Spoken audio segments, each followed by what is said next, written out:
ইন্ডিয়ার মোদী সরকার এবার ডক্টর ইউনূসকে আব্বা রাখতেছে, এটা মানে একদম বাংলা ভাষায় বলতেছে, আব্বা এবার মাফ করেন আমাদেরকে, একটু আমাদেরকে রক্ষা দেন। ইন্ডিয়ান কিছু মানুষজন তারা চেষ্টা করছিল যে বাংলাদেশে ঢুকবে, এবং আপনারা দেখছিলেন সে আগরতলা হাই কমিশনে বাংলাদেশের দূতাবাসে আঘাত করেছিল।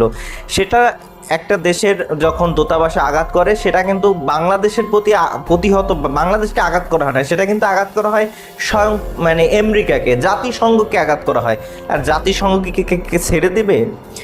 এইবার মোদী সরকারের 12টা বেজে গেছে এবং তিনি ডক্টর ইউনূসকে আব্বা আব্বা বলে ডাকতেছে যে আব্বা মাফ করেন, আপনার পা ধরছি।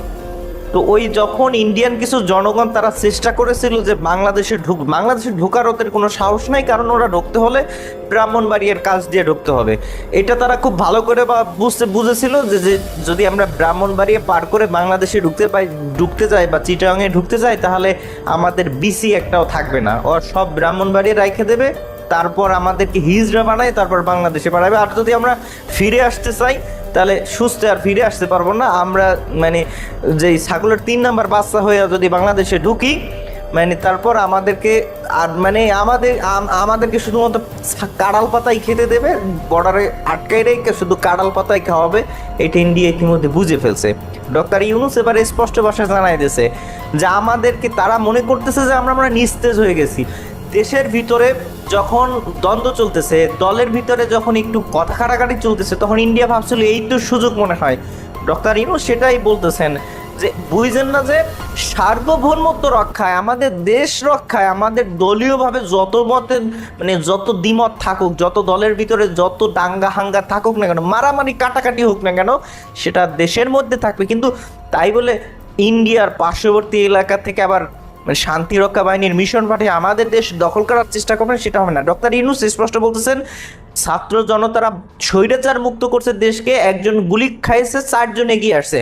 এবং পুলিশের স্পষ্ট বক্তব্য হয়েছে, আসাদুজ্জামান খান কামালকে যখন দেখাইছিল পুলিশ যে স্যার ভিডিওটা দেখেন, আমরা যখন গুলি করি তখন একটা ছাত্রের বুকে লাগে, আর সেই ছাত্র পড়ে যায়, আর 4 জন আসে আমাদের উপর আবার এগিয়ে আসতেছে, 4 জন সেখানে দাঁড়ায় যায়, আমাদেরকে প্রতিহত করার চেষ্টা করতেছে।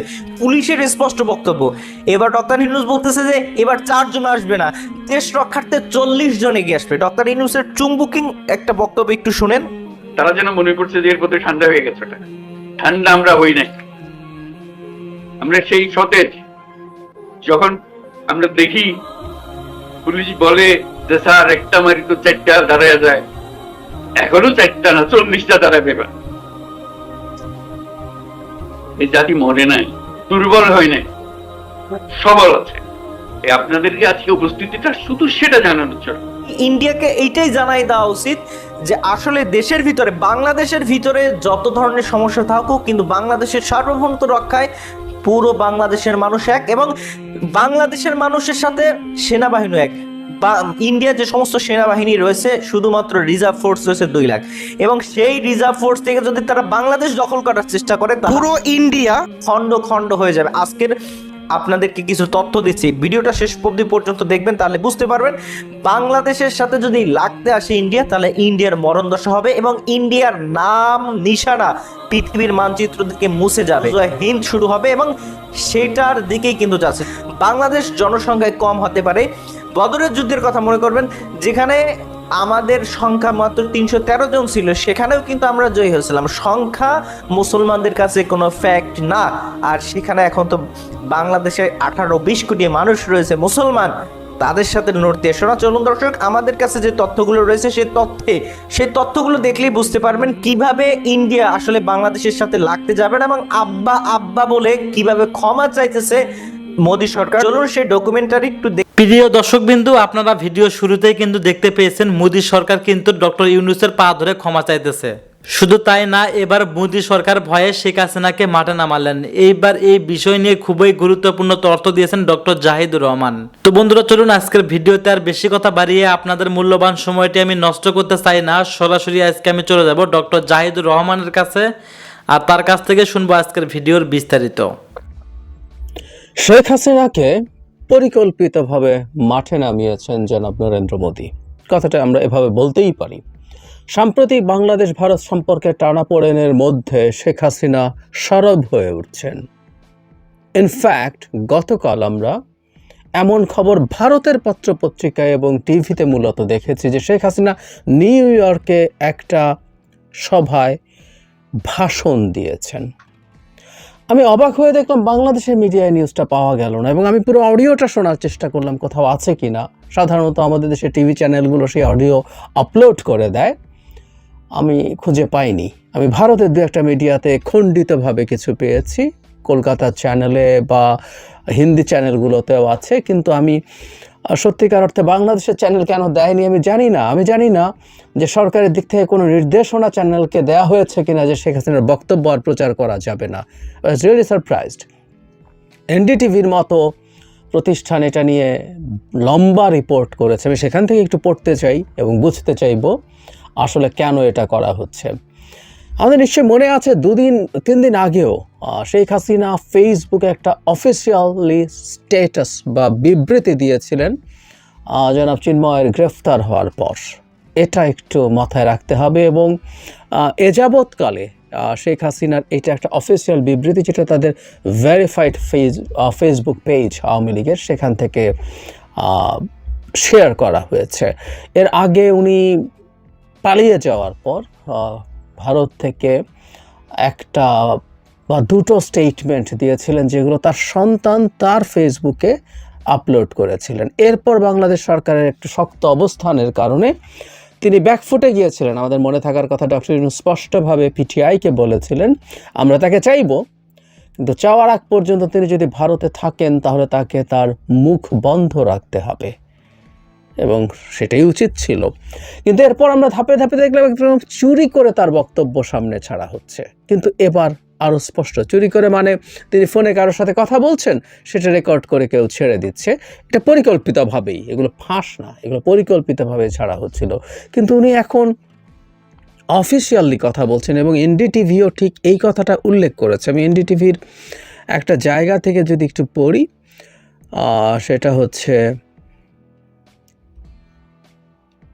It was Sheikh Hasina's first public address after taking shelter in India following her resignation in August in the face of massive anti-government protests, though she had commented on the overall situation in Bangladesh. তার মানে প্রথম official public address উনি করেছেন, verbally, আগে statement দিয়েছেন, address করেছেন।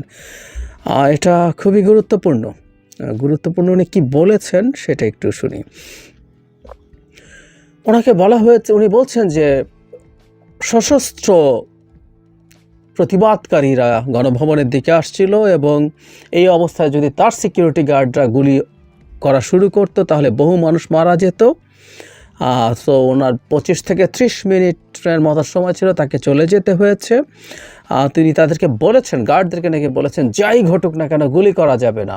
অথচ আমরা খুব ভালো মতো জানি শেষ মুহূর্ত পর্যন্ত সেনাবাহিনী প্রধানকে তিনি চাপ দিয়ে গেছেন যেন শত শত বা হাজার হাজার হত্যা করে হলেও তাকে ক্ষমতায় রাখা হয়। যাই হোক, এটা একটা তার জায়গা থেকে তিনি বলছেন।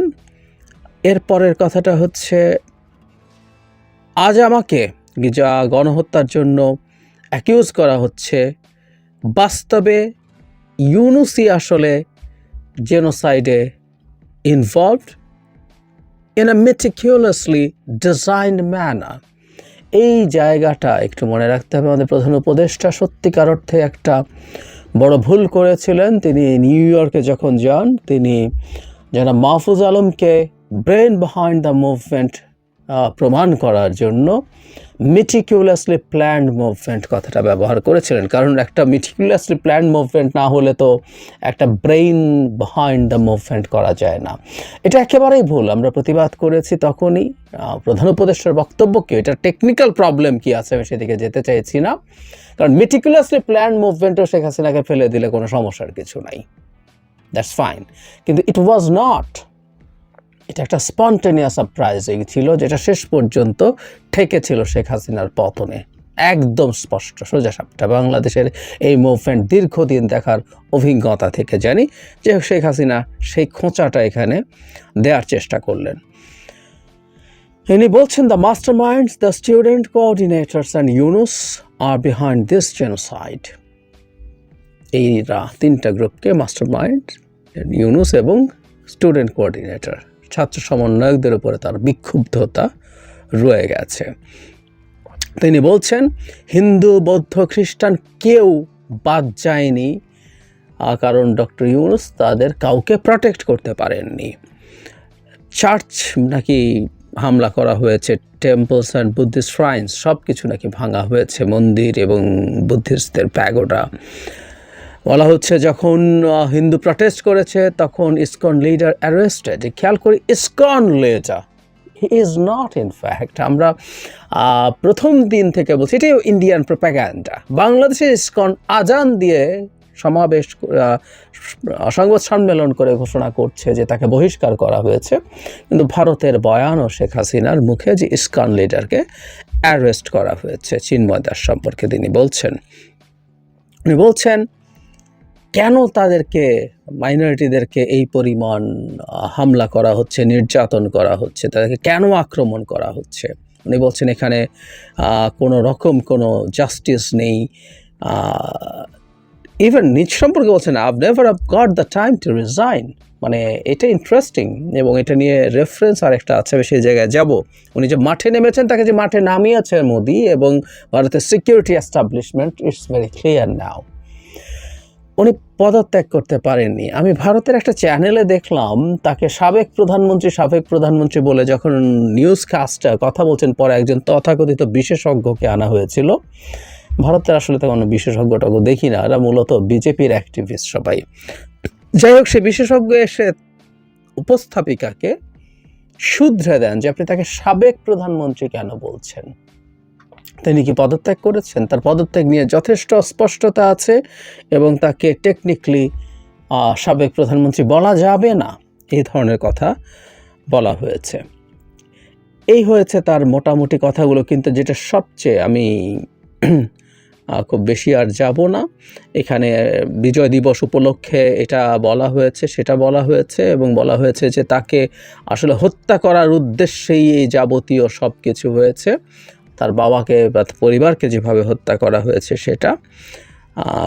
উনি বলছেন মানুষ যখন সমানে মারা যাচ্ছে তখন তিনি ডিসাইডেড টু লিভ, উনি পালিয়ে যাওয়ার সিদ্ধান্ত নিয়েছেন। এই হচ্ছে মোটামুটি কথা। কিন্তু এর সাথে একটা জিনিস একটু যোগ করতে চাই। একই ধরনের একটা সমাবেশের ডাক দেওয়া হয়েছে, মানবজমিন একটা ইন্টারেস্টিং নিউজ করেছে। 8 ডিসেম্বর যেখানে অনেক হাজারো নেতাকর্মীর উপস্থিতির চেষ্টা হচ্ছে, আয়োজক যুক্তরাষ্ট্র আওয়ামী লীগ শেখ হাসিনাকে প্রধানমন্ত্রী দাবি করে ওই আয়োজনে একটা পোস্টার করেছে, যেখানে প্রধান অতিথি হিসাবে শেখ হাসিনা বক্তব্য রাখবেন বলে প্রচার চলছে। খেয়াল করছি আমরা এখানেও প্রধানমন্ত্রী, তার মানে এই ন্যারেটিভটা আস্তে আস্তে সম্ভবত আসবে। এখানে উনি খুব জোর দিয়ে পদত্যাগ না করার কথা বলেছেন, এবং ব্রিটেনও একই রকম চেষ্টা। সুতরাং এখন এটা ভারত মোদি সরকারের পরিকল্পনায় ঘটনাটা ঘটছে। প্রশ্ন আসতে পারে কেন, এতে কি অর্জন করা যাচ্ছে, কি লাভ হবে তাদের।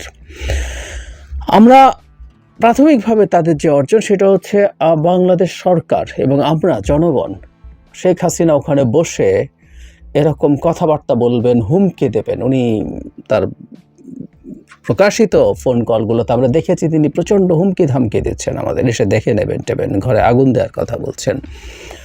সো তিনি এখন আবার কথা বলছেন, এবং এখন ফর্মাল ফেসবুকে বলেছেন, এখন বক্তৃতা করেছেন একটা সমাবেশে, ছোট এটা, কিন্তু ব্রিটেনে এবার হাজার হাজার লোকজনকে জড়ো করে সেখানে আরেকটা বড় সমাবেশে তিনি ভাষণ দিতে চান প্রধানমন্ত্রী শেখ হাসিনা। এবং আমি ধারণা করি সেখানে শুধু অডিও না, সেখানে তাকে সম্ভবত কোনো একটা অ্যাপ ইউজ করে তাকে ভিডিওতেই কানেক্ট করা হতে পারে, আমার ধারণা করি সেটা সম্ভাবনা আছে। নিদেন পক্ষে অডিও তো হবে। সো এখানে আরও বড় একটা সমাবেশে তিনি বক্তৃতা করছেন। এটা বাংলাদেশ সরকারকে উনি ভারত আসলে জাস্ট বৃদ্ধাঙ্গুলি দেখাচ্ছে যে তোমাদেরকে আমরা পাত্তা টাত্তা দেই না, এবং তোমাদের সাথে যে রিলেশনশিপ আমাদের ছিল সেটাকে আমরা আরও ডাউনগ্রেড করছি। এই মেসেজ কূটনীতিতে দেওয়া হয় নানা ফর্মে, যে আমি সম্পর্কটাকে ডাউনগ্রেড করছি কিনা এই মেসেজ দেওয়া হচ্ছে। এবং আমি মনে করি ডক্টর ইউনূসের ওপরে চাপ তৈরি করার জন্য, চাপ আরও বাড়ানোর জন্য শেখ হাসিনা এখনও প্রধানমন্ত্রী শেখ হাসিনা পদত্যাগ যেহেতু করেননি, সেহেতু তিনি ভ্যালিড প্রধানমন্ত্রী। যদিও ভারতের সরকার, আমাদের মনে আছে যে তাকে পররাষ্ট্র ব্রিফিংয়ে যখন জিজ্ঞেস করা হয়েছিল, তখন যিনি ব্রিফিং করছিলেন তিনি তাকে সাবেক প্রধানমন্ত্রী হিসেবে বলেছিলেন, কিন্তু যেটা হয় তাদের মিডিয়াতে এই হাইপ, এই আলোচনা, এই শোরগোল তারা তুলে দেবে, এটা ধারণা করতে পারি।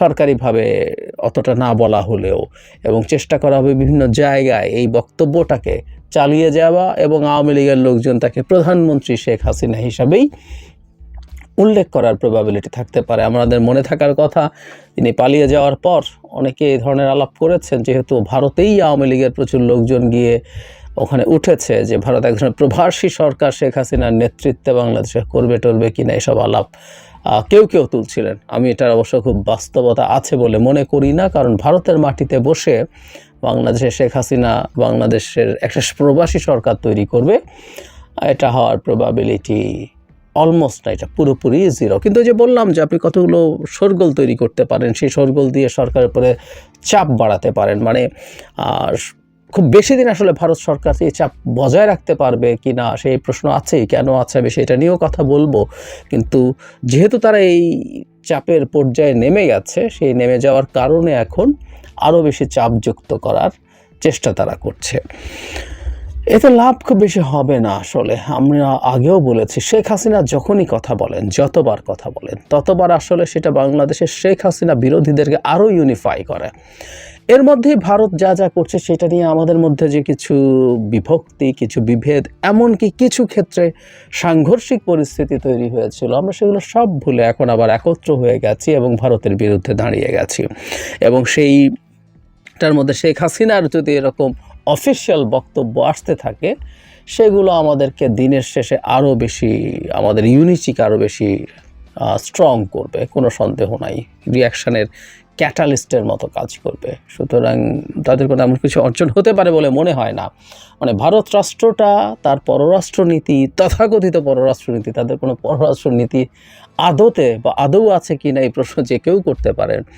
এত চাইল্ডিশ, এত কাণ্ড জ্ঞানহীন পররাষ্ট্রনীতি তারা দেখাচ্ছেন, ফলে কোনো অর্জন হবে না, ক্ষতি ছাড়া কিছু নেই। তারপরও তারা এই কাজটা করছেন, করবেন, যেমন তারা আরও অনেক কাজ করছেন, আরও ভবিষ্যতে করে যাবেন হয়তো।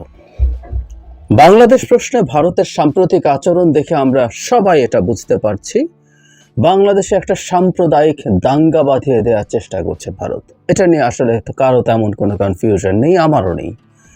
নানাভাবে সেই চেষ্টা হচ্ছে, এবং আমাদের সরকারের উচিত হবে এই দাঙ্গা বেঁধে যাওয়ার মতো পরিস্থিতি তারা যেন কঠোর হাতে দমন করতে পারেন। কারণ একবার যদি এ ধরনের কিছু ঘটে যায়, সেটা সীমিত স্কেলেও যদি হয়, এটার প্রভাব হবে খুবই খুবই সুদূর প্রসারী। ফলে বাংলাদেশে এই ধরনের চেষ্টা সংখ্যাগরিষ্ঠ মুসলিম সম্প্রদায়েরও যদি কেউ করে থাকেন, তাদের বিরুদ্ধে খুব কঠোর আইনি ব্যবস্থা নিতে হবে। এটা সবচেয়ে জরুরি ব্যাপার। কিন্তু সেটা করছে কিনা সেটা গুরুত্বপূর্ণ প্রশ্ন। সুনামগঞ্জে গতকাল একটা ঘটনা ঘটেছে, এটা নিয়ে একটু আগে একটু বলে রাখা ভালো যে এই ধরনের একটা দাঙ্গা পরিস্থিতি তৈরির চেষ্টা হয়েছে। কিন্তু আমি খুব অবাক হয়েছি, বাংলাদেশের মিডিয়া এটা নিয়ে নিউজ ঠিকমতো করেনি। আমি দিনভর সামাজিক মাধ্যমে অনেককে এই প্রশ্নে কথা বলতে দেখেছি। এমন মানুষজন কথা বলেছে যারা ক্রেডিবল, যারা ফালতু কথা, মিথ্যে কথা বলেন না, এবং হিন্দু সম্প্রদায়েরও মানুষ যারা ভারতের বিরুদ্ধে, ভারতের আধিপত্যবাদের বিরুদ্ধে কথা বলছেন, এরকম মানুষও এই ব্যাপারে অনেকে দৃষ্টি আকর্ষণ করার চেষ্টা করেছেন। কিন্তু আমি সারপ্রাইজড হয়ে দেখেছি বাংলাদেশের মিডিয়াতে খবরটা আসলে আসেনি, অন্তত আমার চোখে পড়েনি। কেউ করেছে কিনা আমি জানি না, পরে করে থাকতে পারে, কারণ বিবিসি বাংলায় রিপোর্টটা করেছে, বেশ বিস্তারিত রিপোর্ট করেছে, এবং সেটা উচিতই ছিল। আমি আহ্বান জানাবো যে কোনো কিছু যাতে ধামাচাপা দিয়ে রাখা না হয়, মিডিয়াকে অ্যাক্টিভ হতে হবে। এই সরকারের সময় মিডিয়া যথেষ্ট স্বাধীনতা ভোগ করছে, এবং তাদের প্রিভিয়াস ধরনের বদভ্যাস যেন না থাকে। কারণ মিডিয়াতে এই জিনিসগুলো আসলেই সরকার পদক্ষেপ নেবে। পদক্ষেপ আগেই নেওয়া উচিত, নিচ্ছেও, কিন্তু যে ধরনের পদক্ষেপ নেওয়া উচিত সবসময় সেটা হয়ে উঠছে না। সুতরাং মিডিয়ার চাপ থাকা জরুরি। ঘটনা হয়েছে এখানে সুনামগঞ্জের দোয়ারা বাজার উপজেলার এক হিন্দু যুবকের কোরআন অবমাননার অভিযোগকে ঘিরে ওই এলাকায় বেশ কয়েকটি বাড়ি ও দোকানপাটে হামলার খবর পাওয়া গেছে। মানে সামাজিক মাধ্যমে কোরআন অবমাননা করেছে এরকম একটা খবর ছড়িয়ে পড়লে মুসলমানরা গিয়ে বিক্ষোভ করে এবং সেখান থেকে এই ধরনের হামলা হয়। তাকে আটক করা হয়েছে, এ ধরনের তথ্য এখানে আছে। তার ছবি এবং তিনি কি বলেছেন সেটা নিয়ে একটা স্ক্রিনশট ছড়িয়ে পড়ে, তারপর এই ঘটনা ঘটে। এখানে বেশ কিছু ছবি আছে। হামলা ভাঙচুর সম্পর্কে যা জানা যাচ্ছে সেটা একটু পড়ি। সন্ধ্যার পর থেকে যখন কোরআন অবমাননার অভিযোগে মুসলমান সম্প্রদায়ের বাসিন্দারা বিক্ষোভ করছিল, সে সময় হিন্দু সম্প্রদায়ের বাড়িঘর দোকানপাট লুটের ঘটনা ঘটে। এই নিয়ে সামাজিক মাধ্যমে মঙ্গলবার থেকে অনেককে পোস্ট দিতে দেখা যায়। স্থানীয় সাংবাদিক AR জুয়েল মঙ্গলবার রাত ও বুধবারে ঘটনাস্থলে সর্বশেষ অবস্থার খবর নিয়ে আসেন। তিনি বলেন, মঙ্গলবার রাতে বিক্ষোভ থেকে মুসলমান সম্প্রদায়ের বিক্ষুব্ধরা অভিযুক্ত হিন্দু যুবকের বাড়িঘর সহ আশপাশের বাড়িঘর ও বাজারে কিছু দোকানপাট ভাঙচুর চালায়। তিনি জানান, এই সময় কয়েকটি মন্দিরের গেটের অংশ ভাঙচুর করা হয়। স্থানীয় বাজারে একটি জুয়েলারির দোকানে ভাঙচুরের ঘটনা ঘটেছে। আমি যতটুকু দেখেছি এসবের বেশিরভাগই ছিল টিনের ঘর ও টিনের শাটার দেওয়া দোকান। সব মিলিয়ে 20টির মতো বাড়ি ও দোকানে ভাঙচুর হতে পারে।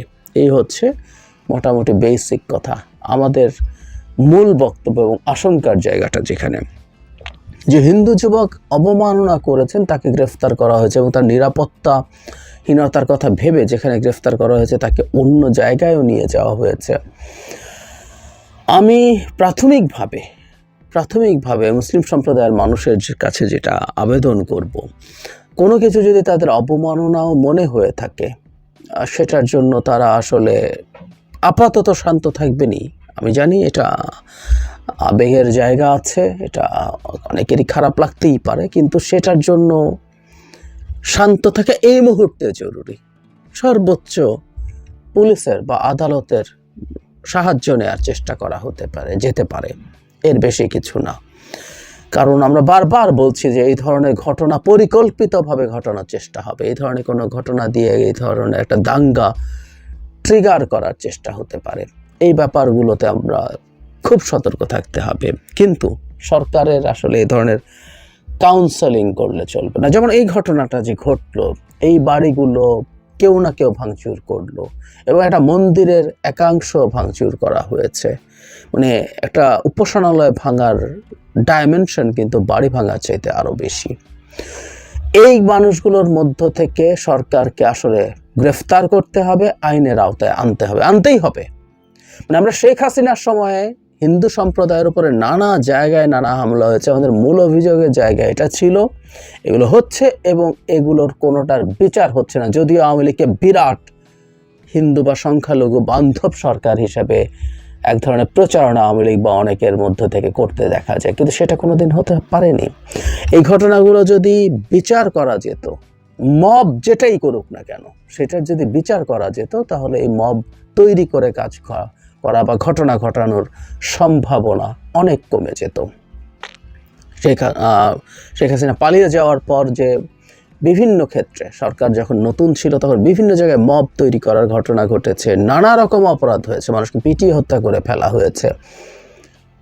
এই ঘটনাগুলোর যদি খুব তদন্ত এবং আইনের আওতায় আনা হতো, অন্তত আইনের প্রাথমিক প্রক্রিয়া শুরু হতো, বিচার কাজ এগিয়ে যাচ্ছে দেখা যেত, তাহলে এগুলো ঠেকানো যেত। আমি মনে করি অন্য যে কোনো কিছুর চাইতে এই মুহূর্তে হিন্দু সম্প্রদায়ের উপরে হামলার অভিযোগ সবচেয়ে ভয়ঙ্কর ব্যাপার এবং এটাকে সবচেয়ে গুরুত্ব দিয়ে দেখতে হবে। মানে এটা এমনকি বাইরের কোনো চাপ না থাকলেও না, এই রাষ্ট্রে সংখ্যালঘু সম্প্রদায় তারা নির্বিঘ্নে নিরুপদ্রব জীবন যাপন করবে, এই গ্যারান্টি যদি সরকার দিতে না পারে এটা কোনো সরকারই না। এটা যে সরকারই পারবে না সেটা কোনো সরকারই না।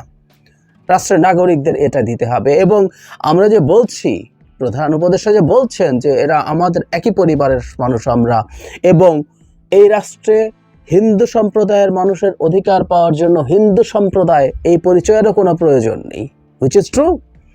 একটা দেশের নাগরিক মাত্রই যে কোনো রকম হামলা বা এই ধরনের ঝুঁকির মধ্যে সে তার রাষ্ট্রের কাছ থেকে নিরাপত্তা চাইতে পারে, পেতে হবে তাকে। আসলে জাস্ট ওই পরিচয়টুকুই যথেষ্ট, কিন্তু সেটা তো হচ্ছে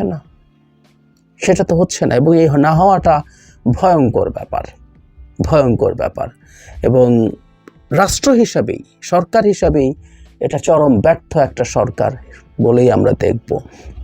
আর আমাদের মনে রাখতে হবে, এই উত্তেজনাকর পরিস্থিতি যখন ভারতের ক্রমাগত উস্কানি চলছে একটা দাঙ্গা বাঁধানোর জন্য, নানান ফর্মে উস্কানি দেওয়া হচ্ছে, সেই উস্কানির মধ্যে থেকে এই প্রবাবিলিটি আরও বাড়বে। এবং আমাদের এটুকু মনে রাখতে হবে, এই যে যারা গিয়ে হামলাও করলো মুসলমান সম্প্রদায়ের, এদের মধ্যেও নানা রকম উপাদান, এজেন্ট, সেটা ভারতের হোক, আওয়ামী লীগের হোক, থাকতেই পারে, খুব সম্ভাবনা আছে।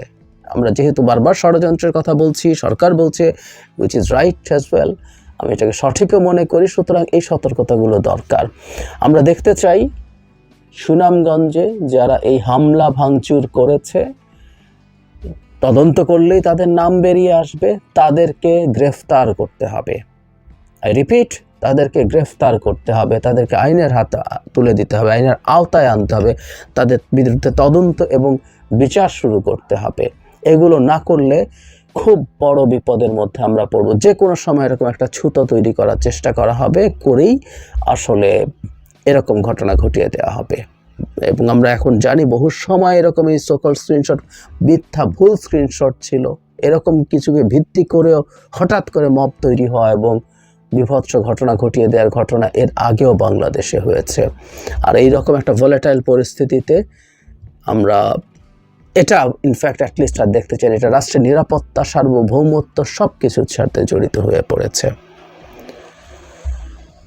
শেষ করছি, আবারও বহুবার বলা হলো, আবারও বলছি, আমরা খুব দ্রুত সুনামগঞ্জে যারা এই যে মব এই ঘটনাগুলো ঘটিয়েছে তাদের গ্রেফতার করা এবং সেটা মানুষের সামনে নিয়ে আসা যে এই অপরাধে তাদেরকে গ্রেফতার করা হয়েছে, আমরা ন্যায় বিচার নিশ্চিত করছি। হিন্দু সম্প্রদায়ের মানুষকে আমাদের আশ্বস্ত করতে হবে এবং মুসলিম সম্প্রদায়ের মানুষের কাছে বার্তা পৌঁছে দিতে হবে, এ ধরনের কোনো ছুতোয় মানুষের ঘর বাড়ি, মন্দির ইত্যাদি ভাঙা যাবে না এবং সেটা রাষ্ট্র এবং সরকার কোনোভাবেই সহ্য করবে না। ধন্যবাদ প্রিয় দর্শকবিন্দু, আমাদের ফুল ভিডিওটি দেখার জন্য আপনাকে জানাই অসংখ্য অসংখ্য ধন্যবাদ। তো বন্ধুরা, এতক্ষণ আপনারা দেখলেন আমার বড় ভাই তাজ ভাইয়ের একটি ভিডিও ফুটেজ ছিল এবং ডক্টর জাহিদুর রহমানের একটি ভিডিও ফুটেজ ছিল। এই দুইজনের ভিডিও ফুটেজ দেখে আপনাদের মনের মাঝে যদি কোনো প্রশ্ন থেকে থাকে অবশ্যই সেটা কমেন্ট বক্সে কমেন্ট করে জানিয়ে দেবেন। আমরা পরবর্তী ভিডিওর মাধ্যমে সেই কমেন্টটা রিপ্লাই দেওয়ার চেষ্টা করব। যাই হোক বন্ধুরা, এমন নিত্য নতুন আপডেট খবর সবার আগে পেতে এখনই আমাদের এই পিচ্চি সাহেব ইউটিউব চ্যানেলটি সাবস্ক্রাইব করুন।